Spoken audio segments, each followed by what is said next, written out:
Students, welcome to the Edovera learning hub. इसमें हम लोग साथ में सैमी हैं और एरी हैं। ये आपको बताएंगे डिफरेंस कैपिटल एक्सपेंडिचर और रेवेन्यू एक्सपेंडिचर क्या होता है विद इन कुछ एग्जांपल्स के साथ और कुछ डेफिनेशन के साथ। और ये हेल्प करेगा बहुत सारे रूल्स को जानने के लिए कि किस तरीके से आप अपने एग्जाम में मार्क्स को गेन कर सकते हो using by a short tricks. Okay, let's I am introducing Sammy. Hello. Next, Ari. Hello. Today I will teach you revenue expenditure. So, the capital expenditure is the topic of Shami and revenue expenditure is for Ari. So, tell me, Shami, what is the capital expenditure? So, definition of capital expenditure. First of all, I want to say capital expenditure बहुत long हो जाता है, इसलिए अपन उसे capex बोलेंगे, जो कि mostly जगह यूज़ किया जाता है। ये रेफर करता है कि ऐसे फंड्स को जो कि ऑर्गेनाइजेशन के द्वारा यूज़ किया जाता है, एक्वायर किया जाता है कोई भी एसेट्स के लिए। अगर आपको एक्वायर करना है, कोई भी एसेट्स खरीदना है, तो एक बार खरीदेंगे। जैसे कि आप अपने ऑफिस में फर्नीचर मेंटेन कर रहे हो और जो भी डेस्क वगैरह बनवा रहे हो, तो वो क्या है, वो आप एक टाइम एक्सपेंसेस करते हो ना, मोस्ट ऑफ द अमाउंट आप लगा रहे हो, कैपिटल लगा रहे हो, तो उससे आपको बेनिफिट लॉन्ग टर्म तक मिलेगा। तो क्या कर रहे हो, आप अपने लिए कोई असेट को एक्वायर कर रहे हो, एंड कोई भी टेक्नोलॉजी है या कोई भी चीज़ है, आप उसको अपग्रेड करना चाह रहे हो, टाइपिंग मशीन है उसे अपग्रेड करना चाह रहे हो। सो आप मेंटेन कर रहे हो फिजिकल एसेट्स को। अगर लेमन लैंग्वेज में बोलूँ तो आप एक मोटा पैसा कहीं लगा रहे हो जिसका बेनिफिट आपको एक अकाउंटिंग पीरियड से ज़्यादा मिल सकता है। दैट मीन्स 1 ईयर से ज़्यादा आपको मिल सकता है। तो वही ये बोल रहा है कि ऐसे जो एक्सपेंडिचर हैं, इनका ये एम होता है प्रोवाइड करना लॉन्ग टर्म बेनिफिट्स को, जो टिपिकली एक्सटेंड कर सकते हो आप एक single accounting period, that means 1 year से अबव। और सबसे ज़रूरी बात, कैपेक्स जो है ना, वो पूरा एक्सपेंड नहीं है एक साल के लिए। ये एक ऐसा इनकर्ड होता है जो कि कैपिटलाइज्ड फॉर्म में होता है और ये डेप्रिशिएट होता रहता है एज अ एसेट्स। ओके, सो इससे पता चलता है कि अगर हम कोई ज़्यादा पैसा लगा रहे हैं तो क्या है, वो लॉन्ग टर्म बेनिफिट देगा। That means if you expense a capital expenditure then you will get long term asset purchase. Next, investment for future benefit. Normal आप समझिए कि आपके आसपास भी लोग जो इन्वेस्टमेंट करते हैं पैसे को, या आप करते हो, तो आप अगर अभी इन्वेस्टमेंट कर रहे हो तो आप ये नहीं चाहोगे कि मुझे 2 महीने बाद पैसे मिल जाए। आप ये चाहोगे कि उसका बेनिफिट मुझे 2 साल, 3 साल, 5 साल ऐसे मिलता रहे।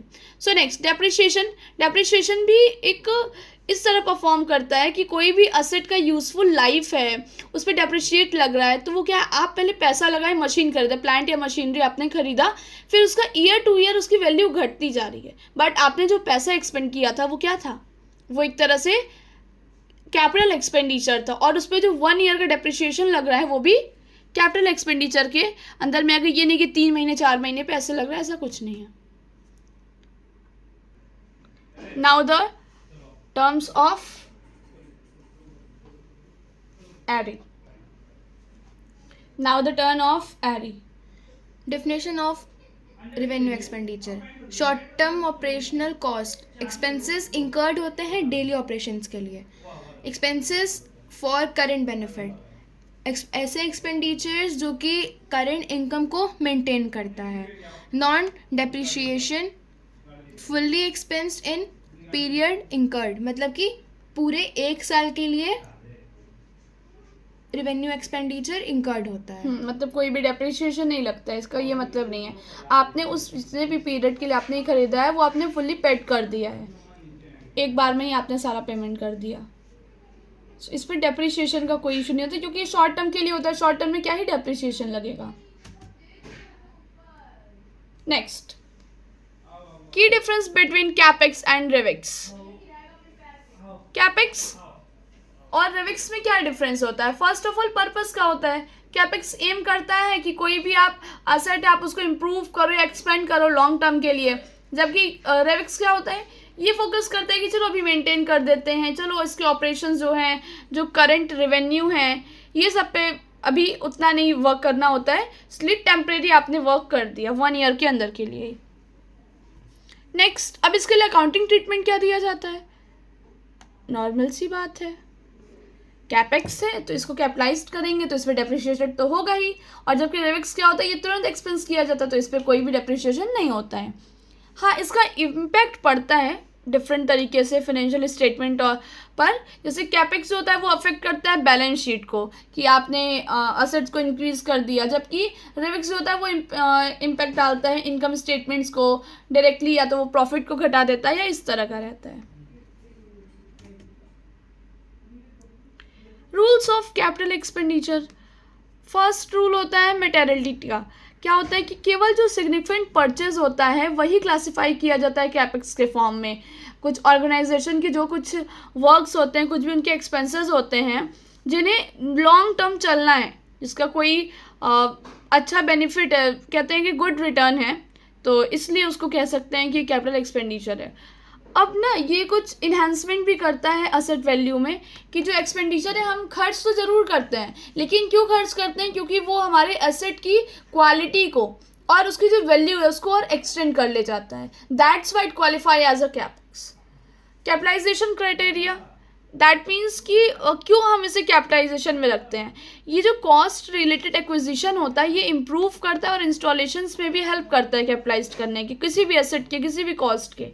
और ये रूटीन रिपेयरिंग में बिलीव करता है, कि ये मेंटेन नहीं करता है कि अभी मैंने ठीक कर दिया फिर अगला ये सही चलेगा, नहीं, ये प्रॉपरली रिपेयर करता है। Rules of revenue expenditure. Immediate benefit expenses must provide benefit.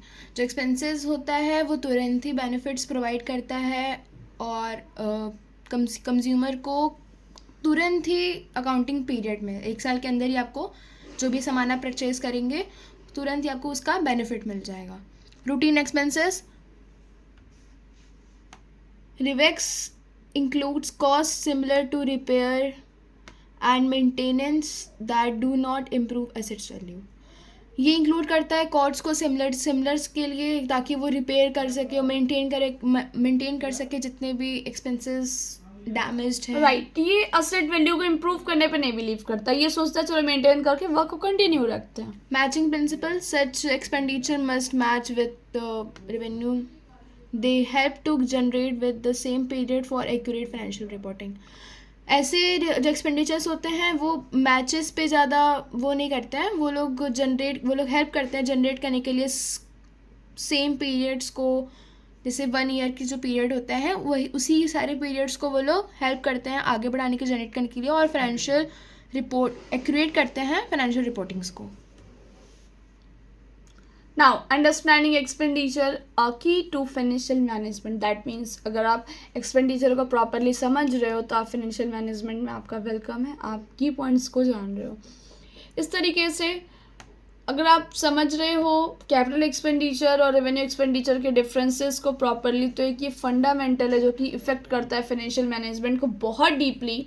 And by applying the relevant rule, मतलब आपको जो भी रूल्स बताए गए हैं उसको अप्लाई करने के बाद जो अकाउंटिंग है ऑर्गेनाइजेशन और भी एक्यूरेट रिपोर्टिंग दे पाता है, अपने रिसोर्सेज को प्रॉपरली एलोकेट कर लेता है और इन्हेंस करता है फाइनेंशियल परफॉर्मेंस को। So thank you so much, बने रहिए हमारे साथ अपने अकाउंटिंग नॉलेज को एक्सपेंड करने के लिए और इन्हेंस करने के लिए।